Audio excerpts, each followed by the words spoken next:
बिस्मिल्लाहिर्रहमानिर्रहीम। Biology FSc part 1 chapter number 3 enzymes का lecture number 3 आज हम पढ़ेंगे, जिसमें हमने बेसिकली डिस्कस करना है models about the mechanism of enzyme action. जिसमें आज हम पहला मॉडल जो डिस्कस करने जा रहे हैं, lock and key model. This model was proposed by Emil Fischer in 1890। 1890 में एमिल फिशर ने इस मॉडल को प्रपोज किया था। According to this model, as one specific key can open a specific lock, in the same manner a specific enzyme can transform only one substrate into product.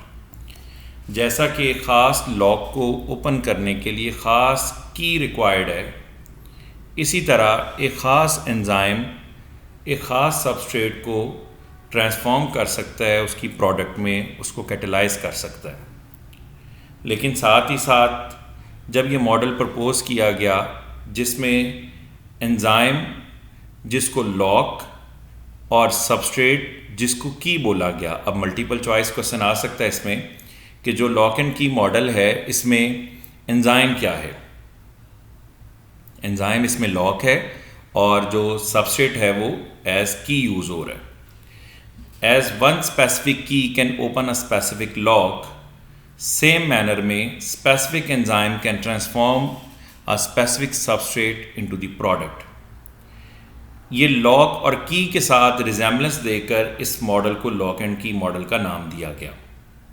लेकिन साथ ही साथ इस model के अंदर जो थोड़े ड्रॉबैक्स हैं, जिस हवाले से कि ये मॉडल कहा यह जाता है कि तमाम रिएक्शंस को सपोर्ट नहीं करता या मैकेनिज़्म ऑफ एक्शन को प्रॉपर एक्सप्लेन नहीं कर सका। वो क्या वजह थी?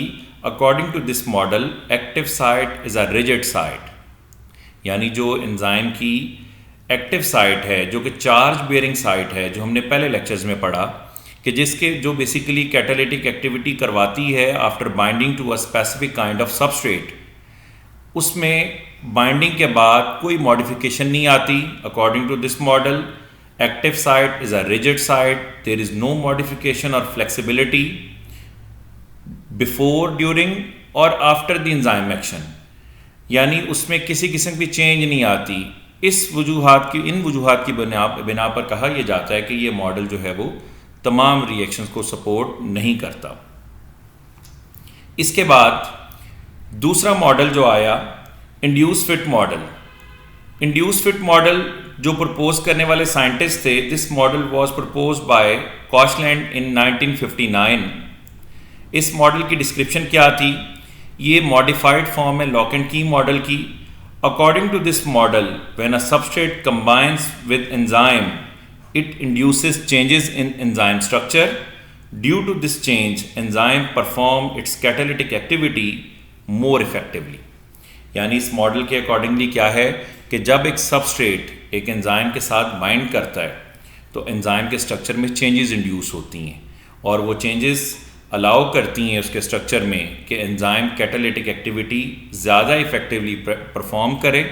और जब वो कैटालिटिक एक्टिविटी परफॉर्म करता है, पहले जब सबस्ट्रेट के साथ एंजाइम उसके एंजाइम के एक्टिव साइट पे सबस्ट्रेट बाइंड करता है, उनके बाइंड करने से बनता है एंजाइम सबस्ट्रेट कॉम्प्लेक्स।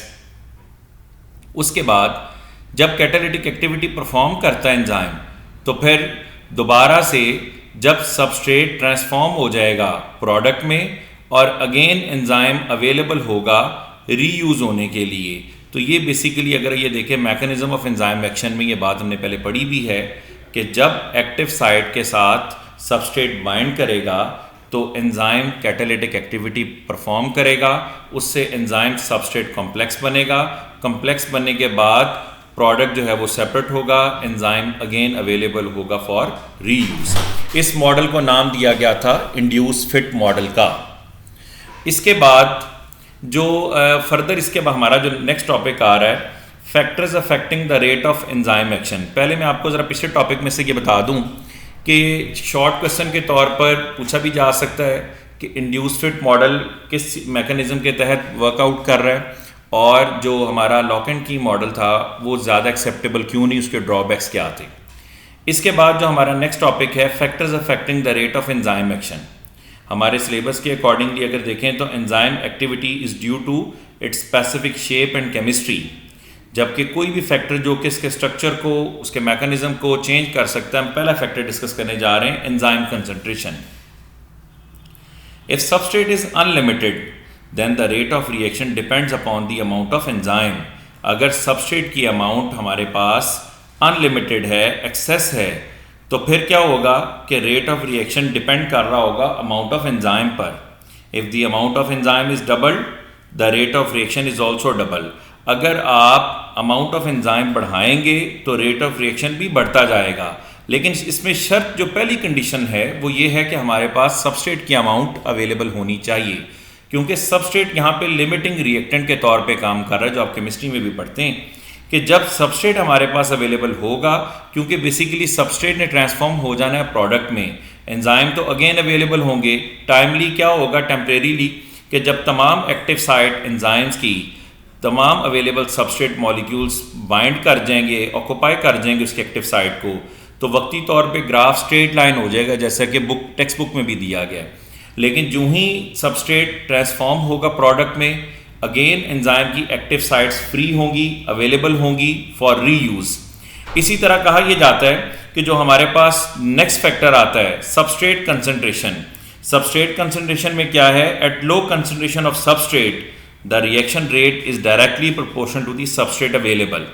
लेकिन ये बात एक क्लियर हो गई कि सबस्ट्रेट के ऊपर डिपेंड रिएक्शन तब करेगा कि जब सबस्ट्रेट की अमाउंट लिमिटेड है। अगर सबस्ट्रेट एक्सेसिवली अवेलेबल है तो rate of reaction forward proceed होता रहेगा, लेकिन अगर हमारे पास सबस्ट्रेट के मॉलिक्यूल्स कम हो जाते हैं एज कंपेयर टू एंजाइम, तो rate of reaction further possible नहीं है कि फॉरवर्ड डायरेक्शन में मूव करे, क्योंकि जब तक सबस्ट्रेट अवेलेबल होगा सबस्ट्रेट एंजाइम के साथ बाइंड करेगा, एक्टिव साइट को ऑक्यूपाई करेगा, एंजाइम कैटालिटिक एक्टिविटी को परफॉर्म करेगा और प्रोडक्ट ट्रांसफॉर्म होकर बनती रहेगी। लेकिन अगर सबस्ट्रेट ही लिमिटेड हो जाए, एंजाइम तो अगेन अवेलेबल है रीयूज़ के लिए, तो हमारे पास सबस्ट्रेट की अमाउंट कम होने की बिना पर रिएक्शन हमारा स्टॉप हो सकता है। अगर सबस्ट्रेट हमारे पास एक्सेसिवली अवेलेबल है तो एंजाइम की अमाउंट अगर हम बढ़ाते जाएंगे तो रेट ऑफ रिएक्शन प्रोसीड करता रहेगा। अगर सबस्ट्रेट की अमाउंट हमारे पास सरप्लस नहीं है, लिमिटेड है, तो फिर हमें एंजाइम की अमाउंट बढ़ाने से कोई बेनिफिट नहीं होगा। ये हमने आज हमने अपने रेफरेंसेस इस हवाले से इसमें पढ़े, फैक्टर्स के हवाले से। इंशाल्लाह अगले लेक्चर में हम पढ़ेंगे टेम्परेचर और पीएच का एंजाइम के एक्शन के ऊपर, एंजाइम के मैकेनिज्म के ऊपर, एंजाइम की कैटालिटिक एक्टिविटी के ऊपर, एंजाइम की स्पीड के ऊपर क्या इफेक्ट आता है। आज जो टॉपिक्स हमने पढ़े हम उनको जर्नल सा एक रिव्यू करते हैं। आज हमने सबसे पहला जो टॉपिक पढ़ा वो हमने मॉडल ऑफ एंजाइम के हवाले से पढ़ा, जिसमें हमने डिस्कस किया कि सबसे पहला मॉडल जो था वो लॉक एंड की मॉडल था, जिसको एमिल फिशर ने दिया।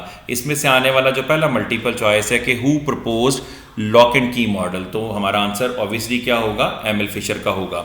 नंबर 2, इसमें से शॉर्ट क्वेश्चन जो पूछा जा सकता है कि इस मॉडल के अकॉर्डिंगली एक्टिव साइट कैसी है, वो रिजिड साइट है, उसमें फ्लेक्सिबिलिटी नहीं है, उसमें मॉडिफिकेशन नहीं है।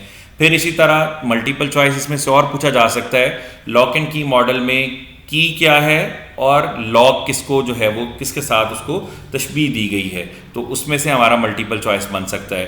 फिर इंड्यूस फिट मॉडल के हवाले से पहला मल्टीपल चॉइस आता है किसने प्रपोज, किसने किया इसको। फिर लॉक एंड की मॉडल की डिस्क्रिप्शन क्या है, और उसके साथ साथ लॉक एंड की मॉडल की डिस्क्रिप्शन के बाद, इंड्यूस फिट मॉडल की डिस्क्रिप्शन के बाद जो फैक्टर्स अफेक्टिंग हमने डिस्कस किया, जिसमें पहला फैक्टर हमने एंजाइम की कंसंट्रेशन को डिस्कस किया और दूसरा फैक्टर जो हमने डिस्कस किया वो सबस्ट्रेट की कंसंट्रेशन को किया, जिसमें से मल्टीपल चॉइस क्वेश्चन भी पूछा जा सकता है और शॉर्ट क्वेश्चन भी पूछा जा सकता है। इसके अलावा मैंने जैसा कि पहले लेक्चर में आपको इस चैप्टर के बताया था कि चैप्टर नंबर 3 जो एंजाइम हम पार्ट 1 का पढ़ रहे हैं, इस चैप्टर में से एक्सटेंसिव क्वेश्चन यानी लॉन्ग क्वेश्चन नहीं आता। इंशाल्लाह अगले लेक्चर का आगाज़ हम कल से करेंगे। Thank you very much.